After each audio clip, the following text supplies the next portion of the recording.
Hello बच्चों, आप सभी का स्वागत है अपनी आज की हिंदी की क्लास में। तो जैसा कि बच्चों आपको पता है कि हम 30 मिनट पर भी क्लास लेते हैं।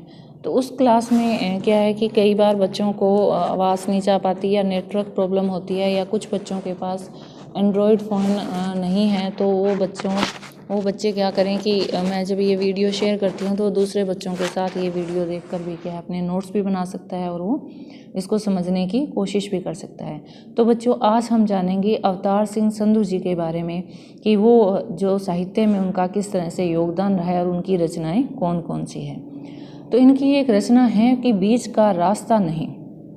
ये क्या है, हिंदी अनुवाद किया गया था। इसकी 2 पंक्तियां दे रखी है। भारत मेरे सम्मान का सबसे महान शब्द, जहाँ कहीं भी प्रयोग किया जाए बाकी सभी शब्द अर्थहीन हो जाते हैं। यानी इन्होंने भारत शब्द को इतनी महत्ता प्रदान की कि इसके आगे बाकी सारे शब्द क्या है, अर्थहीन हो जाते हैं। अब है कि मूल जो नाम है इनका वो है अवतार सिंह संधू। ये पास उपनाम से रचनाएं लिखते हैं। इनका जन्म सन 1950 तलवंडी सलेम गांव जिला जालंधर पंजाब में हुआ। सन 1950 में जन्म हुआ कहाँ, जालंधर पंजाब में। और किस उपनाम से रचना करते हैं, पास उपनाम से। और मूल नाम क्या है, अवतार सिंह संधू। अब है कि इनकी प्रमुख रचनाएं कौन कौन सी है। लोह कथा, उड़दे बाजा, मगर साडे समियां विच, लड़ेंगे साथी, ये तो क्या है पंजाबी भाषा में है। बीच का रास्ता नहीं होता, लहू है कि तब भी गाता है, ये है इनके द्वारा किए गए हिंदी अनुवाद है। बहुत ही कम उम्र में सन 1988 में इनकी मृत्यु हुई।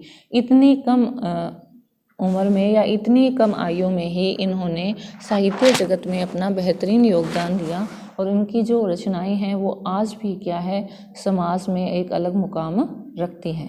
साहित्य के क्षेत्र में भी उनका एक अलग स्थान है। 5 समकालीन पंजाबी साहित्य के महत्वपूर्ण कवि माने जाते हैं। मध्य वर्गीय किसान परिवार में जन्मे पास की शिक्षा अनियमित ढंग से स्नातक तक हुई। यानी एक मुख्य रूप से कौन सी भाषा से संबंधित है, पंजाबी भाषा से। और इनकी शिक्षा क्या रहा है कि नियमित रूप से या विद्यालय जाकर या कॉलेज जाकर नहीं, कभी इन्होंने अपने आप अध्ययन किया तो कभी विद्यालय या कॉलेज की सहायता से।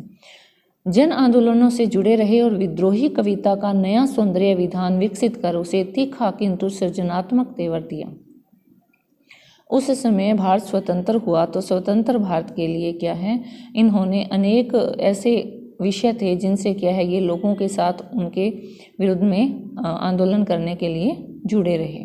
पास की कविताएं विचार और भाव के सुंदर संयोजन से बनी गहरी राजनीतिक कविताएं हैं, जिनमें लोक संस्कृति और परंपरा का गहरा बोध भी हमें दिखाई मिलता है।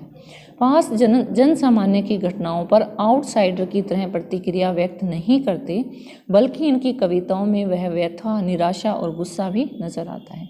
यानी जो ये संधू साहब है ये क्या करते कि कुछ कवियों को तो क्या है कि उन्होंने समाज में जो देखा, ठीक है ये घटनाएं हो रही है, किसी दूसरे कवि को लिखते हुए देखा तो उन विषयों को लिया और इनके विषयों के आधार पर ही इन्होंने लिखा। लेकिन अवतार सिंह संधू जी ने क्या किया कि जो घटनाएं समाज में घटित हुई उन्हें बाहर से यानी आउटसाइडर यानी बाहर वाले व्यक्ति की तरह नहीं देखा, बल्कि उनके साथ जुड़कर उन्होंने उस चीज़ को महसूस किया कि अगर हमारे साथ ऐसा होता तो हम क्या महसूस करते। तो उनकी जो व्यथा थी, उनकी जो निराशा थी, उनका जो गुस्सा है, वो सारा का सारा इनकी रचनाओं में नजर आता है, जो गहरी संपृक्तता के बगैर संभव नहीं था। यानी जब तक ये लोगों के साथ संपर्क स्थापित ना करे, जब तक ये लोगों के साथ जुड़े नहीं, तब तक क्या है ये संभव नहीं था। अवतार सिंह संधू ने जन चेतना फैलाने के लिए अनेक साहित्यिक सांस्कृतिक कार्यक्रमों का भी आयोजन किया और कुछ पत्रिकाएं हैं जिनसे ये जुड़े रहे, जैसे सियाड़, हेमज्योति, होक, एंटी 47। तो ये पत्रिकाएं हैं बच्चों। इन पत्रिकाओं का नाम ध्यान में रखना कि इनसे ये जुड़े रहे और कुछ समय तक ये अमेरिका में भी रहे।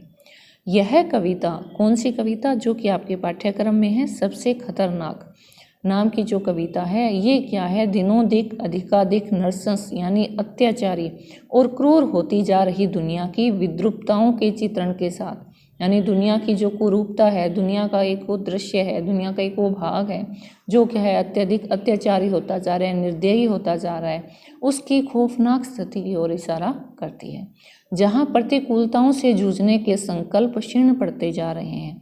यानी जब परिस्थितियाँ हमारे अनुकूल नहीं होती, हमारे विपरीत होती हैं, तो जो हम संघर्ष करते हैं वो क्या है, दिनों दिन दुर्बल होता जा रहा है, कमज़ोर होता जा रहा है। पथराई आंखों सी तटस्थता से कवि की असहमति है।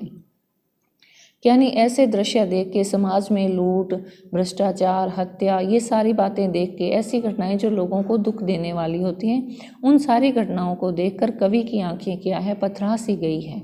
उनमें क्या है, ना तो कवि कहते हैं कि ऐसे लोगों में ना तो वो संघर्ष करने का साहस रह पाता है, वो क्या है उसी दुख में या उन्हीं प्रतिकूलताओं में बैठे रहते हैं, या उनके जो विरुद्ध जाने का साहस है वो नहीं कर पाते। कवि इस प्रतिकूलता की तरफ विशेष संकेत करता है जहां आत्मा के सवाल बेमानी हो जाते हैं। जड़ स्थितियों को बदलने की प्यास के मर जाने और बेहतर भविष्य के सपनों के गुम हो जाने को कवि सबसे ज़्यादा खतरनाक मानते हैं। तो कवि ने क्या है, ये जो कविताएं लिखी सबसे खतरनाक, इसमें कुछ उदाहरण दिए कि हाँ ये चीज़ भी खतरनाक नहीं है कि अगर किसी व्यक्ति को पुलिस बिना बात के पकड़ के ले जाए तो ये बुरा है लेकिन खतरनाक नहीं। अगर किसी मजदूर का शोषण होता है तो ये बुरा है लेकिन ये खतरनाक नहीं। अगर किसी व्यक्ति को उसकी ज़रूरत की जो जितनी भी सुविधाएं हैं, मूलभूत आवश्यकताएं हैं, वो मिल ना पाए तो वो बुरा है लेकिन खतरनाक नहीं है। कवि ने सबसे खतरनाक किसको माना है कि व्यक्ति क्या करे, अपने भविष्य को सुधारने के जो सपने हैं, अपने भविष्य को सुधारने के जो उसके उद्देश्य हैं, अपने भविष्य को सुधारने के जो लक्ष्य हैं, वो सारे ही छोड़ दे, बिल्कुल ही अपने भविष्य को बदलने का प्रयास ना करे। सपनों का मर जाना ही क्या माना है, सबसे खतरनाक माना है। 1988 में खालिस्तानियों के हाथों मारे गए और देश की आवाम के लिए ये शहीद हो गए। तो बच्चों, इस साहित्यिक परिचय को आप सुनना भी और इसके आप नोट्स भी बनाना।